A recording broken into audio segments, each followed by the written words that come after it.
Calculation भाई साहब की निकाली तो काफ़ी इंस्पायरिंग है, जो वीडियो देखने वाले को भी इंस्पायरिंग लगी, जो एक्चुअल में है भी। क्यों एप्पल बेर नर्सरी को चूज़ किया है? क्योंकि एप्पल बेर नर्सरी को हमने इसलिए चूज़ किया कि हमने स्क्रॉल डाउन किया यूट्यूब पे दूसरी नर्सरियों को भी, और उनके रेफरेंसेस भी आगे देखे हमने। उसमें R&D किया, रिसर्च एंड डेवलपमेंट। उनके रेफरेंसेस से आपके रेफरेंसेस ज़्यादा अच्छे आए हैं। जो आपका बोल चाल है, जो आपका मिलवर्तन है, सबसे बेस्ट लगा। प्लांट हम कहीं से भी ले सकते हैं।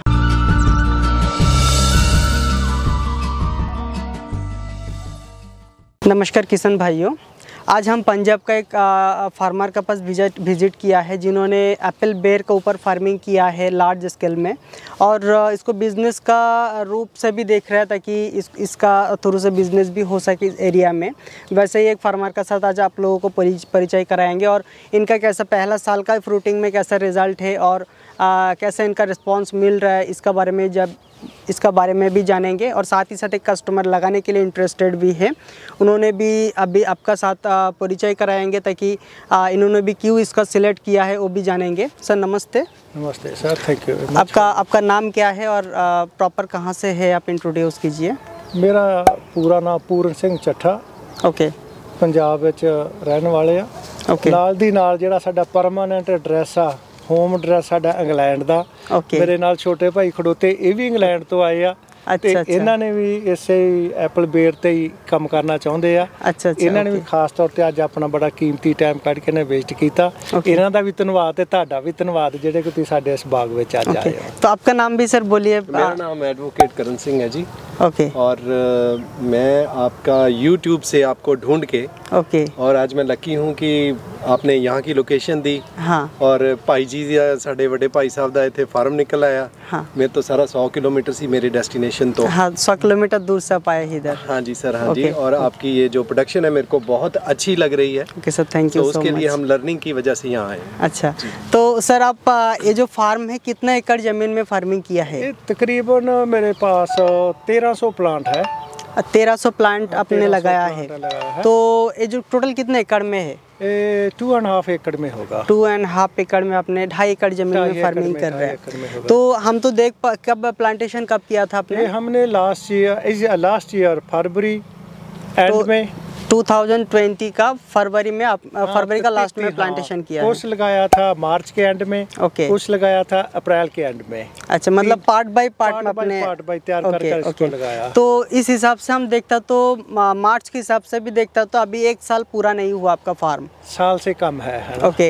तो हम देख पा रहे हैं सभी पेड़ में काफ़ी बढ़िया फ्रूटिंग है। अब कैसे किया है ये हमारा जो आपकी गाइडेंस थी है ना, उसका रिजल्ट है। हमें इसका कुछ नहीं पता था। पर जो आपने गाइडेंस किया है, इसको ये करना है, फिल्टरेज देनी है, स्प्रे कैसे करना है, उसका आपका जो हार्ड वर्क है, जो आपने गाइड किया, उसका सभी ये रिजल्ट है। Okay sir, thank you.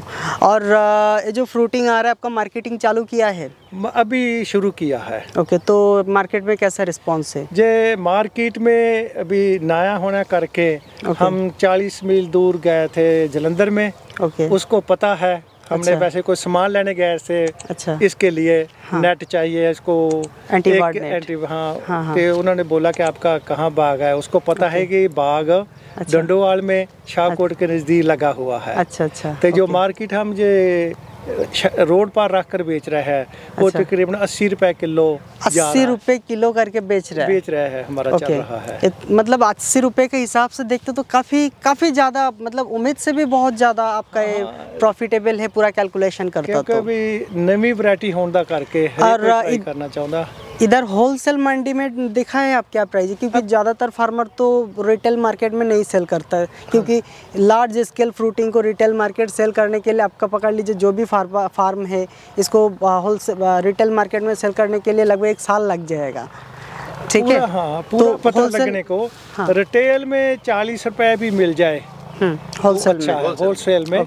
Retail में 80 रुपए चलता है, थोड़ा थोड़ा जुल जाता है। तो जो होलसेल में जो 80 रुपए भी मिल जाए। अभी हम एक कैलकुलेशन करते, क्योंकि ज़्यादा जो भी फार्मर इसके ऊपर काम करेगा पहले देखेगा कितना प्रॉफिट और कितना नुकसान है। ये तो हम इसको कैलकुलेशन करते तो टोटल 1300 प्लांट आपने प्लांटेशन किया है। तो हम हर पेड़ में देख पा रहे हैं कम से कम 30-35-40 किलो का ऊपर फल है इसमें। एवरेज हम 30 किलो करके भी पकड़ता तो लगभग 35 टन का करीब आपको फल होगा। तो 35 टन फल को हम आपके इधर 40 रुपए के हिसाब से भी पकड़ता तो 12-13 लाख का ऊपर आपका प्रॉफिट होना चाहिए। तो इन्वेस्टमेंट आपने इसमें कितना किया है? इन्वेस्टमेंट जो सभी कुछ है रलाकर, कुछ भी अभी तक हमने पूरा कैलकुलेशन नहीं किया कितना लगा है। एक एस्टिमेट कुछ बोल सकते हैं? मतलब प्लांट अपना खरीदना, फिर आपने तो नेट भी दिया है काफी मस्त करके। सॉरी जो सपोर्ट जो किया है पूरा की पूरा, इतने स्ट्रॉन्ग सपोर्ट फर्स्ट टाइम देख रहे हैं हम भी। जो तकरीबन खाद का, स्प्रे का सभी कुछ टोटल लाए 5 लाख तो कम से कम लग अच्छा, 5 लाख रुपए आप प्लांट खरीद के प्लांटेशन करना लाने के लिए, प्लस वायरिंग के लिए। अच्छा, वायरिंग में सबसे ज्यादा खर्चा हुआ है? वायरिंग में सभी खर्चा, इसका पोस्ट बनाने के लिए। अच्छा, वो सभी लोहे का बनाया है? सभी लोहे का, मतलब वन टाइम इन्वेस्टमेंट है वो तो करनी पड़ेगी जी। हाँ, लॉन्ग टाइम का काम करने के लिए।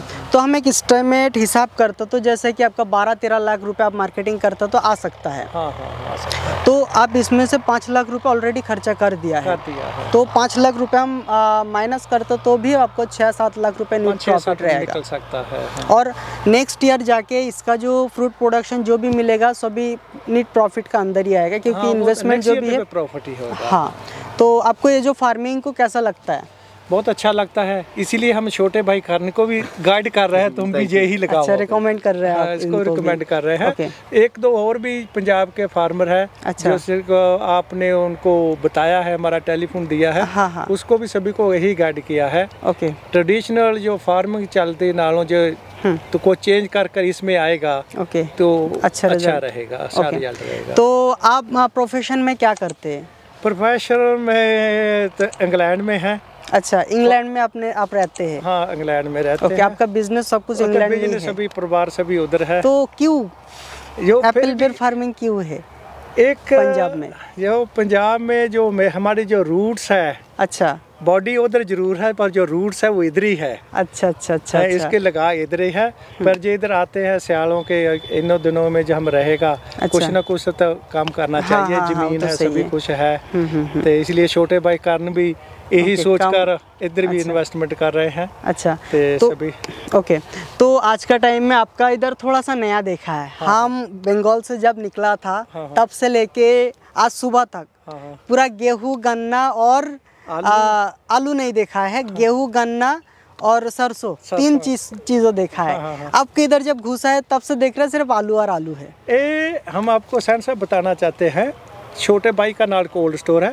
वो सीड का ही काम करता है। अच्छा, उसका जितना भी सीड है वो आपके बंगाल में ही जाता है। अच्छा, बंगाल में इधर से ही जाता है? सीड इधर से ही जाता है। तो खास तौर पे जो जलंधर डिस्ट्रिक्ट है, कपूरथला डिस्ट्रिक्ट है, इसका सीड आलू का आपके जहाँ चलता है, मेरा उधर ही जाता है। बहुत अच्छा है।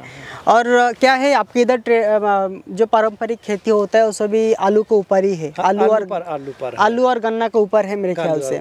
तो जो सभी फार्मर इस सभी के ऊपर काम कर रहा है, एक अब जो ऐसा 2.5 एकड़ जमीन में 2.5 एकड़ जमीन में आपने एक काम करके 10 से 13 लाख रुपए आपका आ रहा है, और इसको आप कोई भी आलू का साथ या गेहूं का साथ में कंपेयर करते तो कौन सा आपका सबसे सही लगेगा? काफी फर्क है।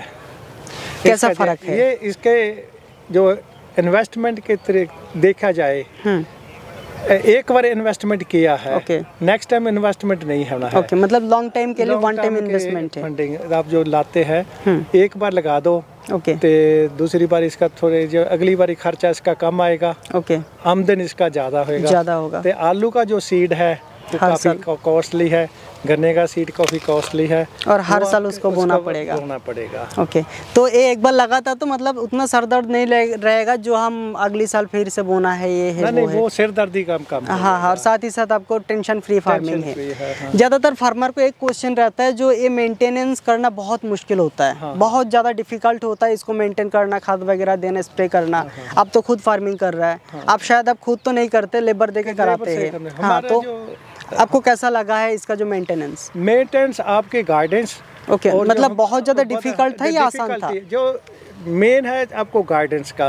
ओके, पर जो आपको गाइडेंस आप हमको फ़ोन पर बता देते हैं। ओके, हम तो चले जाएगा, जो हमारा इधर आदमी परमानेंट रहता है। अच्छा, उसको हम फ़ोन पर बताते रहते हैं, भाई इसको ये स्प्रे चाहिए, ये फिल्टराइज चाहिए। ओके, इसलिए उसको हेल्पफुल गाइडेंस जो है एप्पल बेयर नर्सरी से जो गाइडेंस आपको मिला है वो सबसे हेल्पफुल लगा है। ओके, तो सर बहुत बहुत धन्यवाद आपको वैल्यूएबल फीडबैक देने के लिए, क्योंकि आपके इधर हम मतलब बेसिकली जब हम इसका शेड्यूल बना था तब से मेरा एक ही था आपके इधर आके देखेंगे, ताकि बहुत अच्छा लग रहा है, बहुत अच्छा फ्रूटिंग भी आया है। और आप क्यों एप्पल बेयर के ऊपर सोच रहे हैं? आप भी तो इंग्लैंड से ही बिजनेस है आपका। ऐसे हमारे पास भी ज़मीन है। Okay, traditional. आप प्रॉपर कहाँ से है?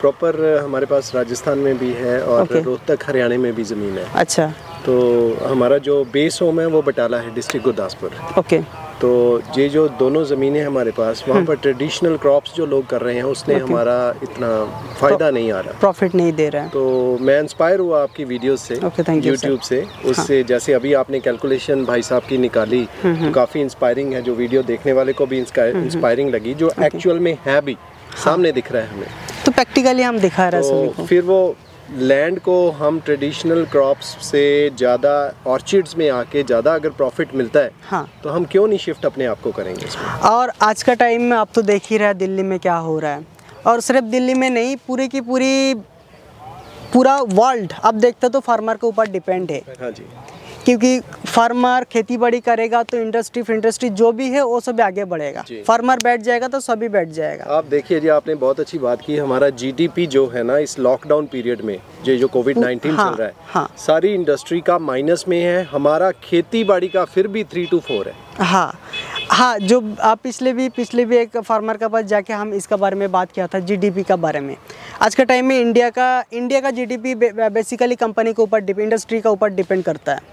पर क्यों बांग्लादेश आपका पास में बांग्लादेश है इंडिया का पास में, तो बांग्लादेश का जीडीपी पूरा फार्मिंग के ऊपर डिपेंड करता है जी, ठीक है। उसी जगह में इंडिया का भी फार्मर अच्छा अपग्रेड हो पाता, तो अच्छा कमाई कर पाता, तो अच्छे प्रॉफिट ले पाता, तो मेरा इंडिया में ज़मीन का कमी नहीं है, और जो भी ज़मीन है हम तो पूरा इंडिया में लगभग घुमा है, सभी जगह का ज़मीन जो है सोने जैसा है जी। जैसे कि आप महाराष्ट्र तरफ देखेंगे तो मिट्टी जो है एक वैरायटी के लिए बेस्ट है, ठीक है। आप आपका इस साइड देखते हो तो इस साइड में भी काफ़ी बढ़िया मेरा बंगाल का तरह मिट्टी है, तो जो फार्मिंग के लिए बहुत अच्छा होता है। बस सिर्फ फार्मर को रिस्क लेना पड़ेगा, फार्मर को थोड़ा सोचना पड़ेगा। फार्मर धीरे धीरे अपग्रेड करेगा, फार्मर साइंटिफिक तरीके से फार्मिंग करेगा, सिर्फ जो खेती भगवानी करना पड़ेगा ऐसा नहीं है। आपका पकड़ लीजिए 10 एकड़ ज़मीन है तो उसका अंदर 5 एकड़ भगवानी में शिफ्ट कीजिए, 5 एकड़ आप जो नॉर्मली खेती बाड़ी जो करते हैं उसके ऊपर काम कीजिए, तो आपको भगवानी से भी अच्छा खासा प्रॉफिट आएगा और खेती बाड़ी से, क्योंकि अब भगवानी में सभी जाएगा तो गेहूं कौन करेगा, ये भी सोचने का बात है, ठीक है। तो धीरे धीरे सभी को अपग्रेड होता, तो फार्मर अपग्रेड होता, तो फार्मर के ऊपर क्या होता है आज का टाइम में सबसे ज़्यादा प्रॉब्लम है, फार्मर किसी के ऊपर डिपेंडेंट रहता है। जैसे कि मंडी वाला का पास सबसे ज़्यादा डिपेंडेंट रहता है। हाँ जी, एमएसपी नहीं मिल रहा जी, जिसकी लड़ाई चल रही है आज भी। हाँ, एमएसपी नहीं मिल रहा। अगर तो 1 रुपए की गेहूं वो बोता है तो 1 रुपए 25 पैसे की कंफर्म्ड प्राइस नहीं मिल रही। हाँ, ओवर 25 फसलों के ऊपर हमें सिर्फ पंजाब और हरियाणा में ही गेहूं और ये जो चावल होते हैं उसके ऊपर ही मिलती है। बाकी थ्रू आउट इंडिया जो स्वामीनाथन रिपोर्ट है जो सपोर्ट करती है 25 फसलों के ऊपर एमएसपी का देना, वो नहीं मिल रही।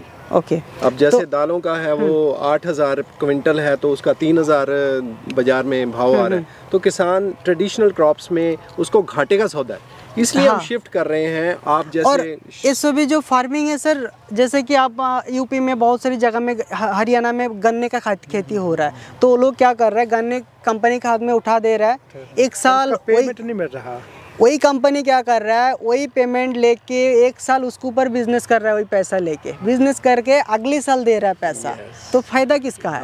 फायदा कॉर्पोरेट्स का है ना, कॉर्पोरेट फायदा ले रहे हैं। क्या है, आज का टाइम में फार्मिंग मेहनत कर रहा है पर उसका जो फल मिलना चाहिए फार्मर को, पर ले रहा है दूसरा कोई और। बिल्कुल जी। ठीक है, सिर्फ इसका कारण एक ही है, फार्मर किसी का ऊपर डिपेंडेंट है। जी जी जी। ठीक है, और जैसे एप्पल बेर हो गया, नींबू हो गया, अब गुआवा हो गया, कोई भी भगवानी का, अब फ्रूट फार्मिंग के ऊपर जब जाएंगे ना तब इसका पैसा कभी भी ऐसा नहीं रहेगा। आप फ्रूट लेके जाइए, पैसा लेके घर आइए। आज का टाइम में जहाँ पे भी मार्केटिंग चालू हुआ है, पूरा मतलब पेमेंट पूरा क्लियर है। बिल्कुल जी। लेके जा रहा है मंडी में कंप्लीट पूरा की पूरा कैश बिजनेस। ऐसा नहीं कि गन्ने का अगले साल फसल के पैसे आएंगे जहाँ दूसरी फसलों के कम मिलेंगे, इस तरह का ये तो हम कोई भी ऐसा नहीं है। मार्केट में जाओ तो उसी टाइम पैसा मिलता है, इसका साथ ही साथ पैसा मिल जाता है। ओके, और आप क्यों एप्पल बेर नर्सरी को चूज किया है? क्योंकि एप्पल बेर नर्सरी को हमने इसलिए चूज किया कि हमने स्क्रॉल डाउन किया यूट्यूब पे दूसरी नर्सरियों को भी, और उनके रेफरेंसेस भी आगे देखे हमने। उसमें R&D किया, रिसर्च एंड डेवलपमेंट। उनके रेफरेंसेस से आपके रेफरेंसेस ज़्यादा अच्छे आए हैं। वो ये बोल रहे हैं कि आप जो बोलोगे वही प्लांट आते हैं, जैसा आप क्लेम करते हो वैसे ही आते हैं, क्योंकि ये टिश्यू कल्चर नहीं है जिसमें हम आपसे कुछ लिखा के रख लें। ये तो ग्राफ्टिंग है। ग्राफ्टिंग में कोई भी नर्सरी कुछ प्लांट और दिखा सकती है और दे कुछ और सकती है। हाँ, क्योंकि पूरी की पूरी मदर प्लांट के ऊपर डिपेंड करता है। तो आपका जो रेफरेंसेस जिन कस्टमर को आपने दिया हुआ है फॉर फ्यू पास्ट ईयर्स, उनके रेफरेंसेस हम इकट्ठे करके आपकी तरफ आए कि आप जो बोलते हैं वही प्लांट है हमारे पास, इसलिए हम आपकी अप्रिसिएशन करते हैं। Okay sir, thank you so much. आप काम कीजिए, आप ऑर्डर कीजिए, फिर हम प्लांट भेज देंगे। साथ ही साथ हम लोग जो आपको सर जो फैसिलिटी दिया गया है एप्पल बेर नर्सरी से, कैसा लगा है आपको? ये हमारा जो पर्सनली है, हाँ, जो आपका बोल चाल है, जो आपका मिलवर्तन है, सबसे बेस्ट लगा। प्लांट हम कहीं से भी ले सकते हैं, पर जो आपकी जो मदद है, जो हेल्प करते हैं, बोल चाल का आपका तरीका है, हम थोड़ा सा पंजाबी बोल रहा है, शायद कहीं को समझ ना आए, जो आपको फैमिली तौर पे आप मिलना वर्तना चाहते हैं, वो सबसे बेस्ट है। जो आपका जो फ्रेंडशिप है, जो thank you sir, thank you so much. और आज का टाइम में ट्रेडिशनल फार्मिंग में सभी फार्मर गया है, और मेरे को वैसा कुछ ये नहीं है जो कलकत्ता से मेरे को पंजाब में आना पड़ेगा फार्मर का साथ मीट करने के लिए। हम ना आता तो भी मेरा पौधा कभी भी ऐसा चल जाता है। हम क्यों सभी फार्मर का पास विजिट कर रहे हैं? क्योंकि कंपनी को इम्प्रूवमेंट करना है, साथ ही साथ फार्मर को भी डेवलपमेंट करना है। फार्मर जब अपग्रेड होगा तब ही इंडिया में फार्मर जो सभी ये है उन लोगों को कुछ हो सकता है। ठीक है, तो आपका पंजाब का फार्मर को क्या बोलना चाहते हैं, आपका पंजाबी लैंग्वेज में बताइए। तो पंजाबी ਵਿੱਚ मैं पहले भी आपको एक वीडियो पाई थी, थोड़ी ਜਿਹੀ ਪੰਜਾਬੀ ਚ ਪਾਇਆ था। ਹੁਣ ਵੀ ਮੈਂ ਆਪਾਂ ਸਾਰਿਆਂ ਨੂੰ ਭਰਾਵਾਂ ਨੂੰ ਇਹ ਬੇਨਤੀ ਕਰਨੀ ਚਾਹੁੰਦੇ ਆ, ਆਪਣੇ ਦੂਜੀ ਖੇਤੀ ਦੇ ਨਾਲ ਥੋੜੇ ਬਾਗਬਾਨੀ ਵਾਲ ਵੀ ਆਈਏ, ਜਿਹੜੀ ਕਿ ਆਪਣੀ ਰੈਗੂਲਰ ਇਨਕਮ ਬਣ ਸਕੇ। ਆਪਣਾ ਇਹਨਾਂ ਖਰਚਾ ਜ਼ਰੂਰ ਘਟਦਾ ਵਾ, ਖਰਚਾ ਘਟਣ ਦੇ ਨਾਲ ਆਪਾਂ ਨੂੰ ਇਨਕਮ ਵੀ ਨਾਲ ਦੀ ਕੈਸ਼ ਦੀ ਨਾਲ ਆਪਾਂ ਨੂੰ ਜੇ ਘਰ ਦੀਆਂ ਜ਼ਰੂਰਤਾਂ ਉਹਨਾਂ ਵਾਸਤੇ ਮਿਲਦੀਆਂ ਰਹਿੰਦੀਆਂ। ਤੇ ਜਿਸ ਤਰ੍ਹਾਂ ਵੀ ਇਕੱਲਾ ਇੱਕ ਬਾਗ ਨਹੀਂ, ਇੱਕ ਚੀਜ਼ ਦਾ ਨਾ ਬਾਗ ਲਾਵੋ, ਜੇ 4-5 ਵੈਰਾਈਟੀਆਂ ਤੁਸੀਂ ਲਾਉਂਦੇ ਆ ਅੱਡ ਥੋੜੀਆਂ ਵੀ, 1 ਏਕੜ ਦਾ ਵੀ ਲਾਵੋ ਤੁਸੀਂ। ਤੇ ਜਿਸ ਤਰ੍ਹਾਂ ਮੇਰੇ ਕੋ ਆ ਨਾਖ ਆ, ਆਪਣੇ ਅਮਰੂਦ ਹੈਗੇ ਆ, ਨਿੰਬੂ ਹੋ ਗਏ, ਨਾਲ ਦੀ ਨਾਲ ਪਲਮਸ ਹੈਗੇ ਆ, ਤੇ ਸਾਰੇ ਲਾਉਣ ਤੇ ਤੁਹਾਡੀ ਰੈਗੂਲਰ इनकम कहीं ना कहीं चलते रहता है। अब लोग देखा है, चाहे तो आप भी सकते हैं, इनका प्रॉपर लोकेशन भी बता दिया, आप आके भी देख सकते हैं कितना अच्छा रिजल्ट है। और आज का टाइम में फार्मर जब अपग्रेड होगा, फार्मर जब साइंटिफिक तरीके से फार्मिंग करेगा तभी फार्मर को कुछ हो सकता है। और आप लोगों को भी ये वीडियो अच्छा लगे तो प्लीज़ लाइक कीजिए, शेयर कीजिए आपका फ्रेंड के साथ। और ये वीडियो देखने के लिए बहुत बहुत धन्यवाद। जय हिंद, जय किसान।